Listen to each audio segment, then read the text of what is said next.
November Alpha 1 Sierra Sierra. This is Kilo 2 Zulu Romeo Oscar. Do you copy? November Alpha 1 Sierra Sierra has you loud and clear. Welcome to the space station. Welcome to the Kopernik Observatory and Science Center. Here is our first question. This is Gage, and I'm asking Annie's question. Was it scary going into space? If so, what was the scariest part? Over. She's a little scared when they first get into that rocket and get ready for those engines to light. But I'll tell you, once those engines lit and we were headed uphill, it was a very, very smooth ride and really, really cool. Over. Hello, my name is Andrew Roberts, and I'm doing this question for Sammy. What was it like being in zero gravity for the very first time? Over. Your body is trying to learn how to move, and you can essentially walk on any surface. You can walk on the ceiling or the walls. There is no up, there is no down, and I very, very quickly had to learn to use my feet to hold on to things, and now it really almost comes naturally. My feet hold me down to wherever I want to work, and then I use my hands to do what I need to do. Over. Hi, this is Eli asking a question for Alex. How can you sleep up there if you're always floating around? Over. It's a great question. We actually have special sleeping bags in our crew quarters that we can tie down to kind of keep us stable. I still like to move my arms and my legs at night, though, so I only tie it down to a couple attachment points. But really, it gets very comfortable after a while to just sleep while floating. It's very peaceful. There's no distractions. Over. Okay, this is Gage again, and due to the lack of filtering by the Earth's atmosphere, does the light look different in space? Over. No, it really doesn't look any different here in space. In fact, stars, planets, almost anything you can see from the Earth's surface looks very, very similar to us up here. We get to see a lot more of it, but I was kind of a little surprised at how similar it looked. If you think about it, though, the ISS is not that far from the Earth's surface. Over.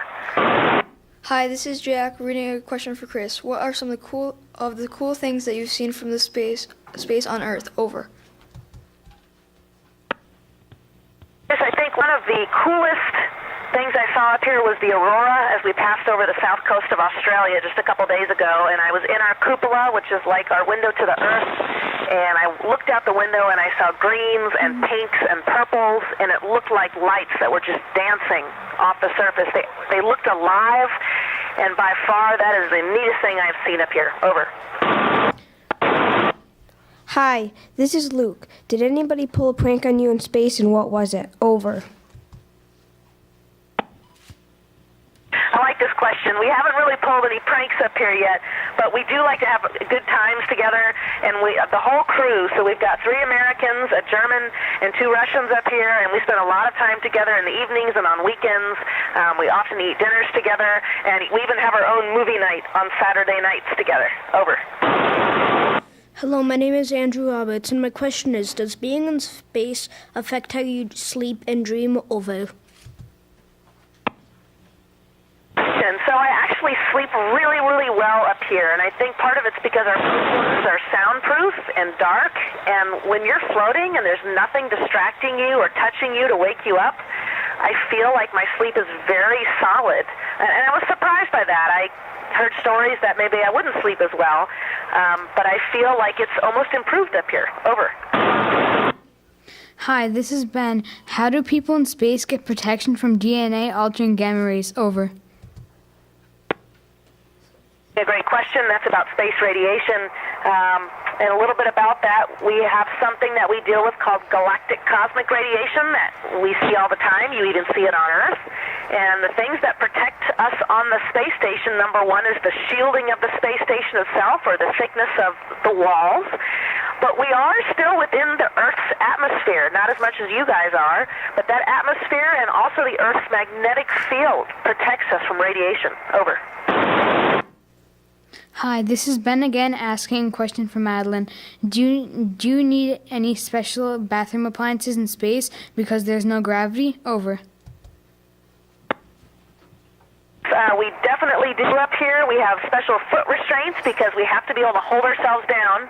And all of our bathroom appliances have special fans that create suction because we definitely don't want any of our little friends coming back to visit us after we're done. So when you go to the bathroom up here in space, it's a very careful process. We pay attention to everything. It's definitely more difficult than it is on Earth, but it tends to work pretty well, and you get used to it after a while. Over.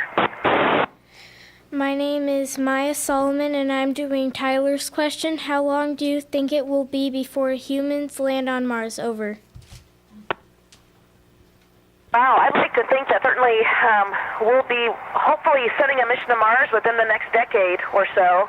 And, you know, all the things we're doing on board the space station right now, like reusing our water, figuring out how to create water out of urine. And people think, well, that's disgusting. How do you make water out of your own pee? Well, we do the same thing on Earth. But learning how to do it up here in space is more difficult, and we've figured out how to do it pretty well. How do we grow plants up here on the space station? All these things are going to help us live and hopefully establish a colony when we get to Mars. Over. Hi, this is Beckett. Do you think that someday we might be able to go outside the Milky Way and take a picture? Over. Absolutely think so. In fact, you are probably about the right age and just might be that astronaut someday. Over. Hi, this is Wyatt. Are you working on anything that will help make a colony on Mars? Over. Absolutely. Even the toilet, like I just talked about, is something that we could use on the Martian surface or a version of that. Certainly the way we create water up here on the space station, the way we keep our air clean up here on the space station. We've been growing plants, and we have tons of science experiments that we utilize up here. I think the most important part, though, is learning how well humans do up here on the space station and learning how to keep our bones and muscles strong so that we can live on a planet that doesn't have as much gravity as Earth does for a long period of time. Over. Hi, this is Everett. Can you play games up in space? Over.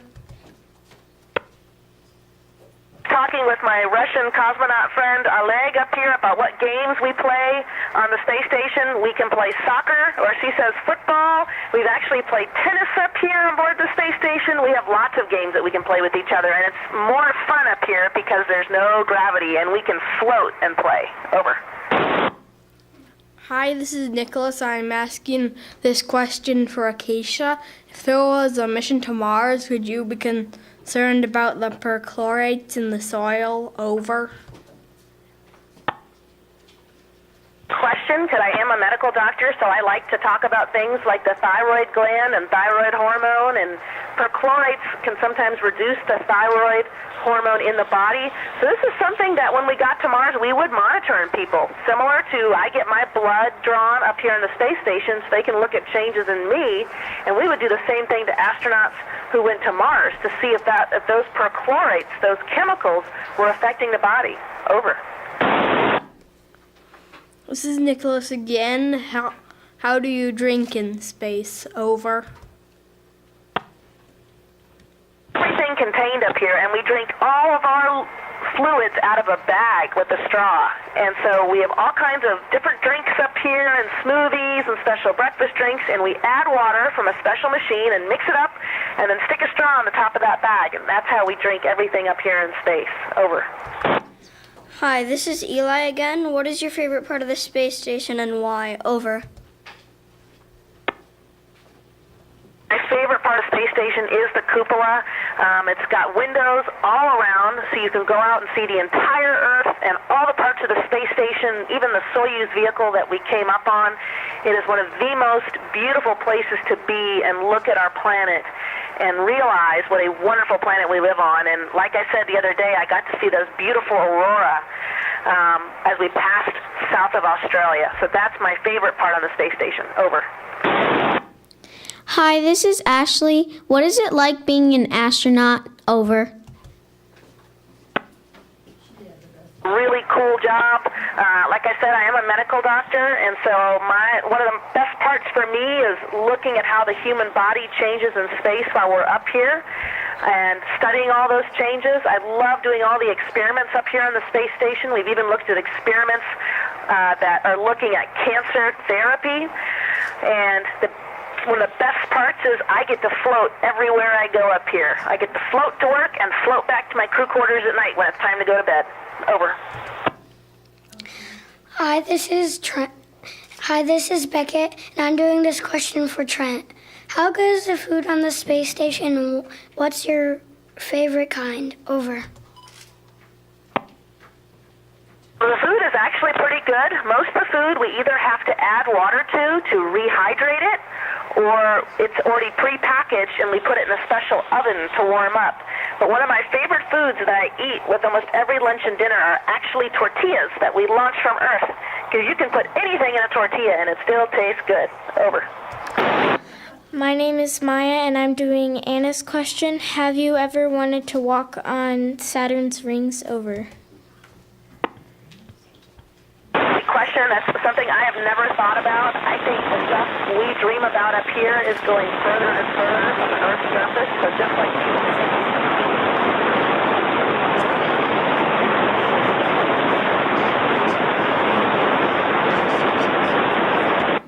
Okay, we're gonna say 73. This is Kilo 2 Zulu Romeo Oscar. Over.